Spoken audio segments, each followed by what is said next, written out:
Shalom everybody, we're here to talk some Torah. And what an exciting parsha, what an exciting portion of the Torah we have to discuss today. I'm here with my good friend Rabbi Tillis, and we're open to the portion of Vayigash. So, Rabbi Tillis, I know that you have some very definite thoughts about Vayigash and some insights into, I guess you would call him the lead character of Vayigash, which is not Joseph so much as it is Yehuda, Judah. I know you're taken by the change, the turnaround. So let's talk about that. Yeah, so Judah is actually put in a very, very interesting situation because he's given the opportunity to make real teshuvah. We talk about teshuvah all the time, especially in terms of the high holidays, and we say we want to beat our chest and say sorry and ask forgiveness and really try to make amends for the things that we've done, and we say that's what teshuvah is. But Rambam tells us that true teshuvah is going back. That's what the word teshuvah means, is a return. Is going back to the same situation that you were in and making a change. So Judah had an opportunity, if you recall, with Joseph and the brothers in the well, to save Joseph. He could have said to them, no, no, no. We have to stop this madness. Don't throw him in the pit. Don't sell him to the Ishmaelites. Don't even think about killing him. But he doesn't. He's quiet and he allows it to go on. But now later in the story, when it's Benjamin's turn, and it's Benjamin who is almost left to Egypt, maybe to be a slave, maybe to die, Judah says, no, I can't possibly do this to my father. I can't do this again. He's literally in the same exact situation that he was in, and that is teshuvah. That's an amazing opportunity that not many people have to actually do what we would consider the highest level of repentance. Right, and what I would say to you is, very interestingly, we can almost pinpoint the reason for Judah's change of heart.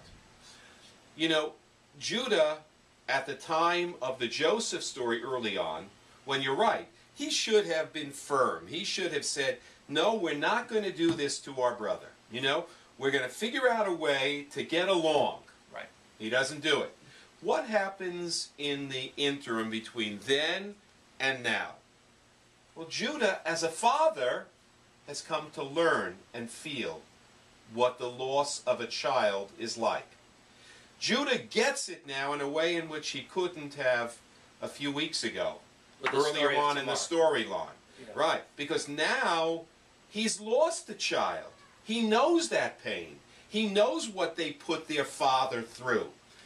And this Judah, much more mature in terms of his own emotional growth, says, you know what?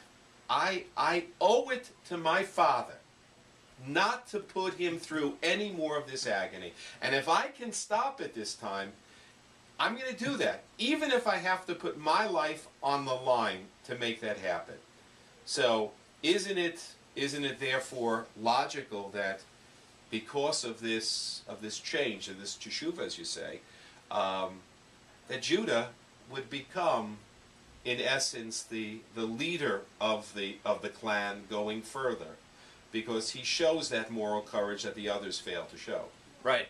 It's, you know, as you're talking, I think it's such an amazing character trait to be able to grow and mature. To say that I was one thing at one point in my life, and then life experience happened to me, and I didn't just let that life experience fall by the wayside. I took it in, I internalized it, and I improved myself. And Judah, we are the Jewish people, the Yehudim, named for Yehuda, Judah, and we are given that name, and I actually heard something recently that we're given that name in terms of Thanksgiving. We were talking about it, and Judah is a thankful person. Lehodot, to give thanks, is the root for Yehuda, and that somebody was saying, oh, Jewish people are therefore a thankful people, which that is true.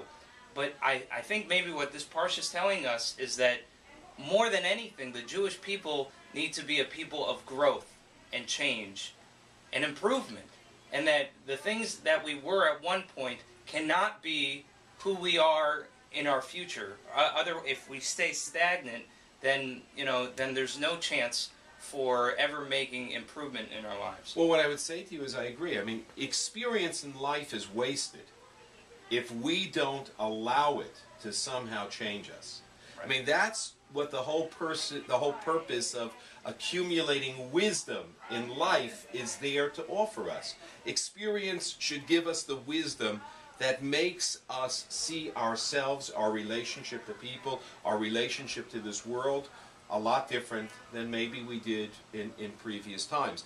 And therefore, I really love the fact that even though there are many contenders to leadership in this clan at this time, it's Judah from whom the kings of Israel descend, right? The kings of Judah descend.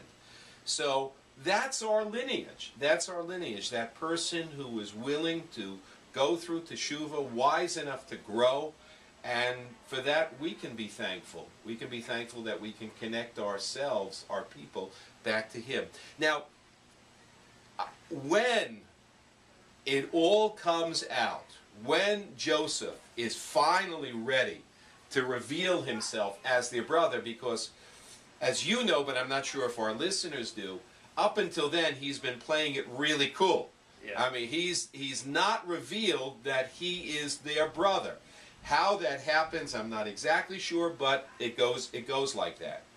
And when Judah breaks him down, because Judah's soliloquy, which is the longest soliloquy in the entire Torah, breaks him down emotionally, and Joseph can't hold back anymore. It's time, he knows, to let it all out, because he's seen that the brothers, at least Judah, has made a big change, and he surmises the other brothers as well. He asks the Egyptians who surround him, because he's a big shot there, to leave the courtroom, to leave wherever he is. And before he says to them, his brothers, "I'm Joseph, your brother," they all have to leave.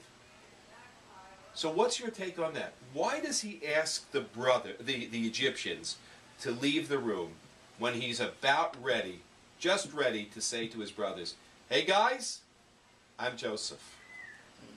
Well, we had talked a little bit offline about this, and that you had said, and I think that this is right and insightful, that he doesn't want to embarrass the brothers. And I'm thinking about Judah and his transformation and teshuvah and being in the opportunity. So think back to Joseph at the beginning of the story and his major character flaw, which is he has these dreams, and then he talks about these dreams. He's arrogant, he's puffed up by these dreams, and he doesn't care how that makes his brothers feel. Mm-hmm. And he just tells them, "Yes, I'm going to be king, and you all are going to bow down to me." And he's arrogant about it all. And then here we are, in the situation where the dream is actually coming true, where he is at the higher place, and they are bowing down to him. But he himself has changed. And he's in a situation again where he can say, "Ha ha, I am your brother. And now you bow to me just as I promised you would in front of all of these people." But he actually takes the higher road, higher than what he had been before. And he really changes, and that's his teshuvah. This whole sending out the guards, that's Joseph's way of making teshuvah for what he had done before.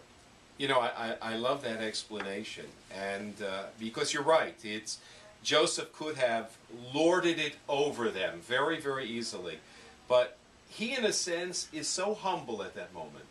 He says, "I am Joseph, your brother." Okay? He could have said, "I'm Joseph, the second in command to all of Egypt." He says, "No, I'm Joseph, your brother." Mm. And it's time for us to be brothers. And what I love about this portion, what I love about this parsha, is that it's finally that moment in the Torah that people who are alive, all right? This is not happening after the death of someone. People who are alive can realize, we're brothers. We're brothers. And if you see it as a bookend, as I like to see Bereshit as a bookend story. You know, you start off with Cain asking God, "Am I my brother's keeper?" Right? And then you have, as Bereshit, as Genesis is coming to an end, Joseph says, "I'm Joseph, your brother." So in the course of that journey, finally, at long last, we learn what it is to be a brother. Wow. You know, it's early on, Cain wants to know, "Am I my brother's keeper?" And all we want to get to is this point where they can say, "Forget, am I my brother's keeper? Am I my brother's brother?" And that's when the Torah story begins to lift us up. Right. I mean, you know, that is what it is to be Jewish. That is what it is to be, you know, Yehudim, is to be someone who's willing to say, the most important thing is companionship, is brotherhood, is sisterhood, is just the way that I care about Kol Yisrael Arabim Zeh Zeh. You know, that we should all care for each other. Right. That's what it's all about. That's what the book of Genesis is all about. Amazing. That's an amazing thought. And I love that as Genesis is coming to its end, we're finally beginning to get it right. Yeah. We're finally beginning to learn how family is supposed to be with family, and that dreams and machinations and games, all that stuff has no place in family life. Right. At the bottom of it all, you want someone to say, "I'm your brother." Yep. Those are the most important words sometimes you can ever hear. Beautiful. So I think we have to wrap it up. Yeah. I think we have to wrap it up, but I've enjoyed studying and talking Torah with you, and I hope you've enjoyed it as well. So this is the next to last day of Hanukkah. I don't know if it will still be Hanukkah when they see this. Maybe, maybe not. If it is, enjoy that last day. If it's not the last day of Hanukkah, but beyond that, well, look forward to a sweet Shabbat, and maybe think of joining us in the synagogue for Shabbat. It'll always be a pleasure to greet you. Shabbat Shalom and Shalom. Lehitraot.